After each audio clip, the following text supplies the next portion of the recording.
Saudações, alunos! Estamos começando mais uma aula de segunda série do ensino médio, uma aula de história em que nós vamos estudar justamente como se deu a formação do grande reino de Portugal. Nessa aula de hoje, a gente vai tentar entender como Portugal se estruturou e criou a primeira monarquia centralizada da Europa, a primeira monarquia moderna. Nada com aquelas monarquias feudais, divididas, descentralizadas, mas sim uma monarquia já do período moderno. Qual que é o objetivo, então, da nossa aula de hoje? É compreender o contexto, isso é, o meio, em que se deu a transição de Portugal do sistema feudal para a monarquia nacional absolutista. E também tentar compreender as consequências da formação do Império Português para a economia e para a sociedade portuguesa. O fato deles terem um rei que centralizava poder, um rei que administrava a lei, um rei que centralizava tudo isso. Quais as consequências dessa centralização? Esse é o objetivo que nós vamos tentar trabalhar, então, na nossa aula de hoje. Então, vamos para a nossa problematização. O que a gente fala na problematização? Esse mapa que eu trago para vocês é um mapa da Península Ibérica, onde hoje fica Portugal e Espanha, no século XI depois de Cristo. Perceba que nesse mapa aqui, você tem aqui, em azul, são estados franceses. Em vermelho, você tem aqui um territóriozinho, outro território pequeno laranja, Castela, a Galícia, você tem esse território. E a maior parte, em verde, é o Califado de Córdoba. O que é um califado? Um califado é um reino que é regido por um califa, que é um seguidor da fé muçulmana, do islamismo. Certo? O que acontece aqui? Esse aqui é o mapa do século XI. Não parece nada com qualquer mapa que a gente pense hoje quando a gente fala de Península Ibérica. Certo? Alguns poucos reinos cristãos aqui ao norte e um grande reino muçulmano. Bom, esse mapa aqui você já deve conhecer um pouco melhor. Já parece alguma coisa para vocês, já vai lembrar vocês de alguma coisa. Esse mapa aqui é da Península Ibérica em 1492. Nesse mapa você tem o Reino de Portugal, aqui o Reino de Aragão e Castela, que se juntam com Navarra e formam a atual Espanha, e ainda tem um pedacinho aqui do Califado de Granada. Esse mapa aqui aconteceu numa diferença aí de 300 anos entre aquele mapa que eu mostrei antes e esse mapa que eu estou mostrando agora. O que será que aconteceu para dar essa reviravolta, essa mudança tão grande no mapa político da Península Ibérica? E como isso aconteceu? Em Portugal, um reino que, como vocês viram, não existia. Então, vamos para o nosso contexto histórico. A partir do século XI, assistiu-se no Ocidente Europeu um movimento de revigoramento do comércio. Isso ali, no final das cruzadas, você vai ter um revigoramento, crescimento do comércio e das cidades e o surgimento de um novo grupo social. Esse grupo era a burguesia, que você tinha dois tipos de burguesia.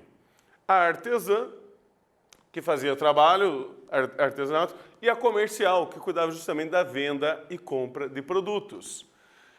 Essa burguesia desejava garantir um aumento das atividades comerciais para conseguir garantir maiores lucros para ela. Após as cruzadas, os nobres europeus que lutaram lá no Oriente Médio, eles retornaram principalmente empobrecidos e passaram cada vez mais a depender do rei para garantir o direito deles. Você acha que o rei vai se aproveitar disso ou não?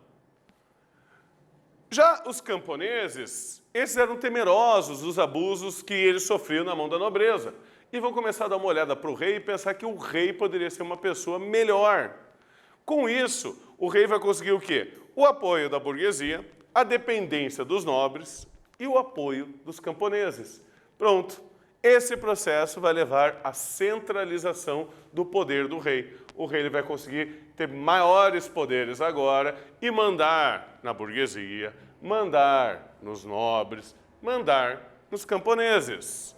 Então, vamos para o nosso primeiro quiz da aula de hoje, em que eu pergunto: quais eram os interesses da burguesia na centralização do poder real? Letra A, garantir a defesa de seus títulos de nobreza? Letra B, garantir o aumento das atividades comerciais Ou letra C, pretendiam ocupar altos cargos militares no Exército Real. Vocês vão ter um tempinho aí para pensar e eu já retorno com a alternativa.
Respondido, meus caros alunos. Então, qual que é a alternativa certa para a questão que eu indaguei vocês?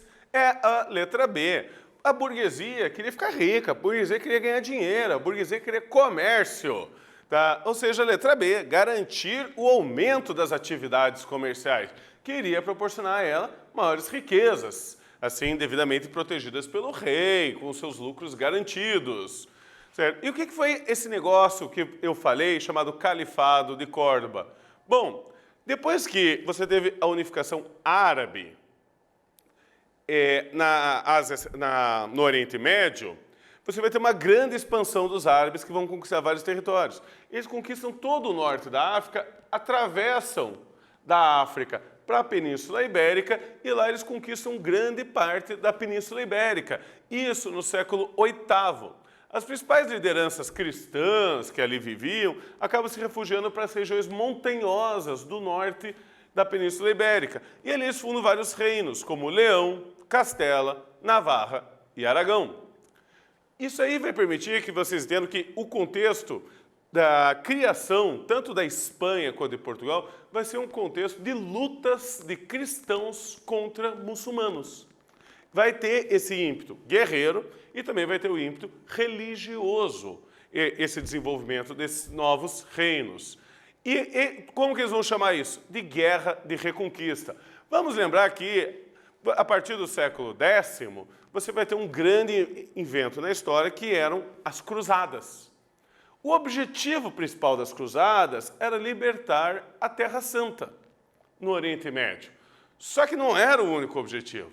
Aqui na Península Ibérica, o contexto das cruzadas, ele vai acabar se baseando em reconquistar a Península Ibérica, pegar esse território que fica na Europa de volta para o cristianismo.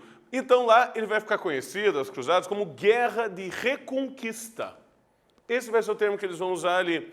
E eles vão poder se aproveitar nisso por causa da animação que as cruzadas criou, fazendo forças militares se aliarem, de países e feudos diferentes se aliarem para combaterem, e também vão se aproveitar das desavenças que haviam dentro dos próprios muçulmanos, que estavam nessa época bastante divididos.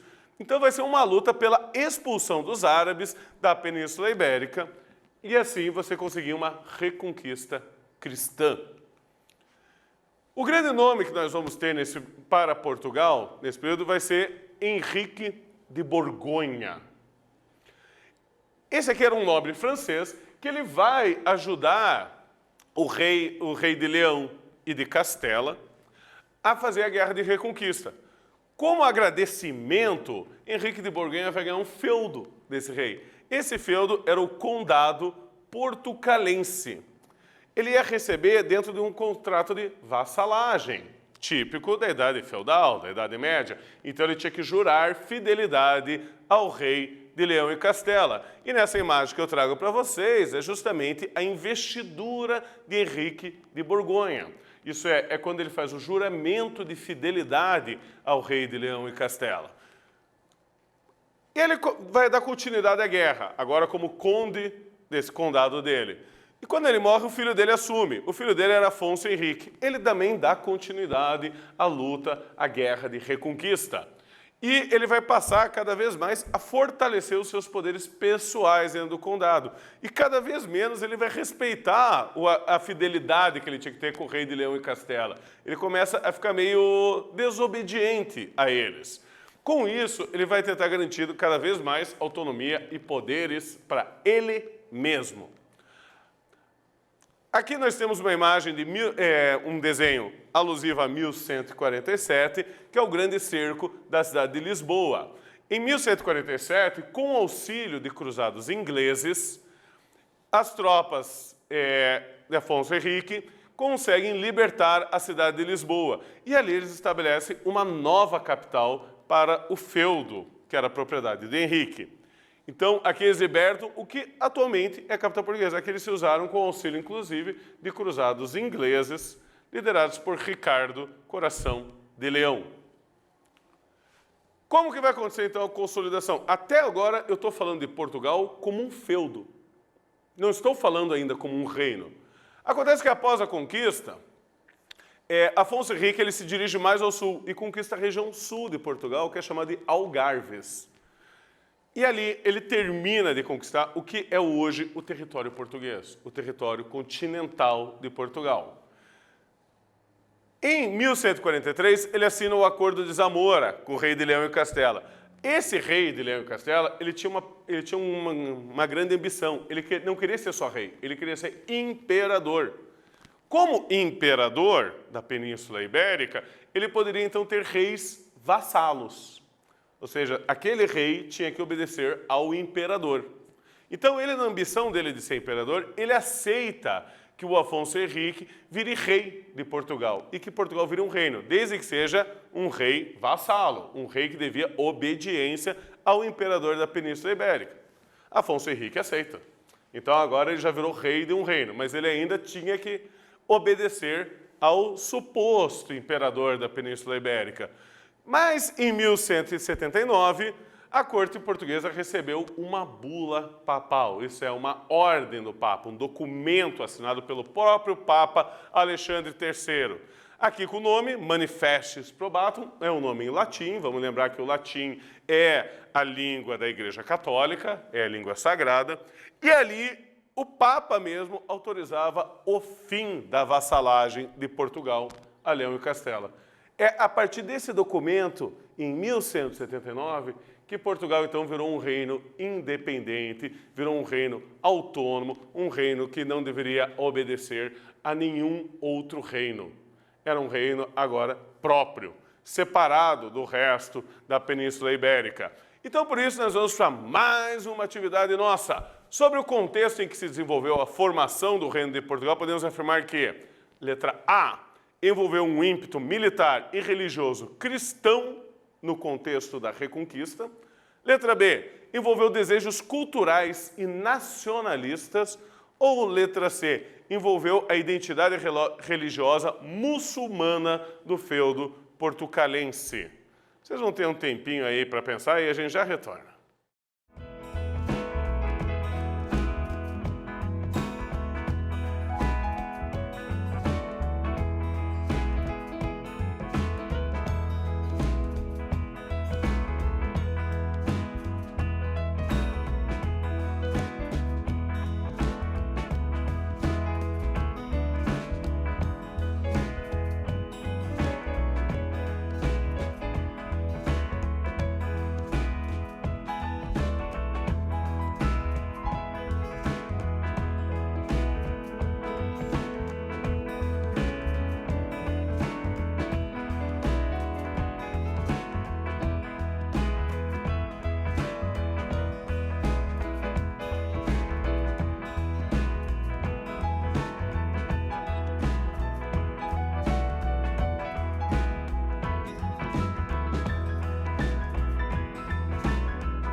Então, pessoal, conseguiram responder essa questão? A resposta correta do nosso exercício era a letra A. Envolveu um ímpeto militar e religioso cristão no contexto da Reconquista. Lembrando aqui para vocês, esse movimento das cruzadas, que visava libertar a Terra Santa na Idade Média, ele também visava libertar a Europa de outros pensamentos religiosos. Você vai ter cruzadas no sul da França e você também vai ter as cruzadas na Península Ibérica. Justamente o quê? Para tentar manter uma Europa cristã, unida, sob o nome da Igreja Católica. E terminou por aí a centralização? Bom, aqui vai ter um desenvolvimento bastante interessante para a monarquia portuguesa. Por quê? A monarquia portuguesa vai ser a primeira monarquia nacional na Europa a se centralizar muito antes da Inglaterra, antes da França. A França e a Inglaterra estavam na Guerra dos 100 Anos. A Espanha, ela não existia, eram aqueles vários reinos que eu já falei para vocês, e esses vários reinos ainda estavam em um processo de fazer aliança e ainda estavam brigando contra os árabes que ainda estavam na Península Ibérica. Portugal vai ser o primeiro da Europa a se unir, a se ajeitar e a conseguir uma paz. Com essa paz, eles vão acabar atraindo vários comerciantes italianos que vão fundar entrepostos comerciais, onde ali eles poderiam vender as valiosas especiarias, tão importantes essas especiarias. Porque Portugal estava em paz, não tinha mais guerra, estava tranquilo, tinha um rei que comandava tudo, não tinha guerra civil, então estava tudo bem. Os italianos, então, eles vão usar Portugal como um entreposto para levar as especiarias do mar Mediterrâneo para o norte da Europa, para a Inglaterra, para a Suécia, sei lá, mas levavam lá para o norte.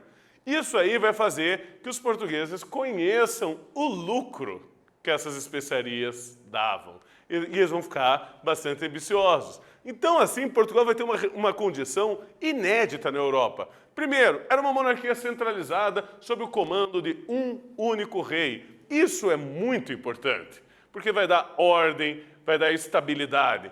Segundo, tinha uma elite guerreira. Lembre-se, eles acabaram de sair de uma guerra de reconquista.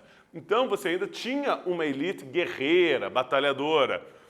E a população deles já era formada por pescadores e navegadores. A pesca de bacalhau, atum, sardinha, já era uma tradição. Então, olha, eles já conheciam um pouco como navegar a costa. E vão ter uma burguesia comercial, uma burguesia ávida pelo comércio, pelo dinheiro. Esses italianos que trouxeram a ideia das especiarias aí por diante. Então você junta um governo estabelecido, você junta guerreiros corajosos, você junta navegadores e você junta comerciantes. Aqui está a receita para o futuro de Portugal. Mas nem tudo foi paraíso para eles. Depois disso, no ano de 1383, morreu o último herdeiro da Casa de Borgonha sem deixar nenhum herdeiro legítimo. E o que vai acontecer? Se aproveitando disso, Dom Fernando, rei de Castela, ele vai tentar defender que ele deveria retornar ao trono de Portugal. Portugal deveria ser anexado de volta a Castela. E ele vai tentar, então, roubar o trono de Portugal. Mas o povo português, liderado por essa burguesia comercial que eu já falei para vocês, vai se envolver numa revolta contra o rei de Castela. E eles vão vencer os castelhanos. Esse fato aqui vai ficar conhecido como Revolução de Avis, e ela vai levar uma nova família ao poder em Portugal. Através do rei Dom João I, começa a segunda dinastia da monarquia portuguesa, a dinastia de Avis. Essa dinastia de Avis, ela vai ter como seu líder Dom João, que ele era membro de uma ordem militar. Essa era a ordem militar de Avis, que ele adota esse nome Avis como sobrenome de família, como nome da sua dinastia. E ali, então, ele vai iniciar essa segunda dinastia portuguesa. Como ele teve muita ajuda por parte aí dos comerciantes burgueses, ele vai ter que dar um agradecimento para eles depois. Afinal de contas, foram esses comerciantes burgueses que levaram ele a virar rei de Portugal. Olha que legal! Se uma pessoa te colocar como rei de um país, você não vai agradecer a pessoa? Ele vai agradecer. Por causa disso, ele vai iniciar um grande projeto de comércio e navegação. Justamente tentando procurar novos produtos para o comércio, novas riquezas para a burguesia, ele vai apoiar, vai financiar tudo isso. Certo? E lembra que ele tinha um poder centralizado na mão dele. Então, ele tinha uma capacidade de recolher recursos, isso é, dinheiro, de todo o reino de Portugal, para fazer um grande investimento.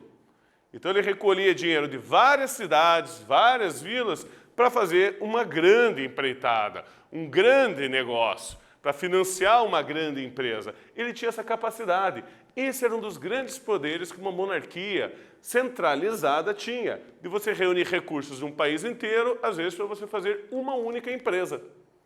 Coisa que países divididos, feudais, você daí não tinha um recurso de tantos territórios ou tanta população para administrar. Esse fator vai ser determinante para o futuro da política mercantilista portuguesa e o início da navegação portuguesa no que eles chamavam de ultramar. São as aventuras de Portugal no Mar Tenebroso, que hoje você conhece como Oceano Atlântico. Vamos para mais uma atividade nossa então. A Revolução do Mestre de Avis, que durou aí de 1383 a 1385, possibilitou a ascensão de uma nova dinastia em Portugal, com Dom João I. Estendeu-se até 1580, foi o período que foi o primeiro membro da dinastia de Avis até o último membro da dinastia de Avis, da família de Avis, quando ocorreu a União Ibérica. A vitória de Dom João I, o mestre de Avis, vamos pensar, A, implicou uma reorientação da política expansionista portuguesa, ameaçando os interesses espanhóis na região de Flandres. B, proporcionou o alargamento territorial com uma política agrária agressiva, visando a obtenção de recursos destinados à colonização ultramarina. Ou C, deu uma nova orientação à política expansionista, voltando-se para o ultramar, sendo a conquista de Ceuta seu marco inicial. Vocês terão um tempinho aí para pensar e eu já retorno.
Respondido, alunos, a alternativa correta é a letra C. Vai lhes dar uma nova orientação política expansionista, voltando-se para o ultramar. sendo a conquista de Ceuta seu marco inicial. Conquista de Ceuta, esse é assunto para outra aula. Mas o que importa era justamente isso, que Portugal agora estava se voltando para o oceano. Então, o que nós vimos na aula de hoje? O processo de reconquista da Península Ibérica dentro do contexto das cruzadas medievais. A construção do Reino de Portugal através da dinastia de Borgonha e a consolidação da independência portuguesa através de uma aliança com a burguesia comercial que vai levar à Revolução de Avis. Então, pessoal, tendo isto visto, eu me despeço de todos vocês.